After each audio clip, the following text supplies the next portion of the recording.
கரண்டி தான் இருக்குது எடுத்து ஊத்த. இப்போ சொல்லதா இப்போதான் பாருங்க பொங்க சாப்பாடு, கீரை குழம்பு, கருவாட்டு குழம்பு. இது வந்து மூக்கடலை கத்திரிக்காய் குழம்பு. இந்த பையன் மட்டும் நாங்கள்லாம் பொங்க சோத்தை தின்னுட்டு இருக்கிறோம். இந்த பையன் மட்டும் புரோட்டா தின்னுட்டு இருக்குதுங்க. இங்கே பாருங்க விட்டுட்டு அந்தாண்ட ஒரு அக்கா கீரை குழம்பு சாப்பிட்டுட்டு இருக்குது. நாங்கள் வேலை செய்கிற இடத்துல எல்லாம் மதிய சாப்பாடு சாப்பிட்றோங்க. எல்லாம் கழட்டு விட்டு சாப்பிட்டுட்டு இருக்கிறாங்க பாருங்க. போட்டு விடியா அது அடிச்சு விட்டுக்கிட்டு தான் வரோம். நேற்றுக்கான குழம்பு இன்னைக்கு தான் இருந்தது. கருவாட்டு குழம்பு பழைய குழம்பு தாங்க நல்லா இருக்கும்.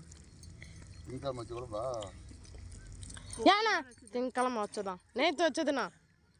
எங்களுக்கு எப்படி ஆனது இந்த மலர்? நீங்கள் பழைய குழம்பு திங்க மாட்டீங்க, நாங்களாம் சாப்பிடுவோம்.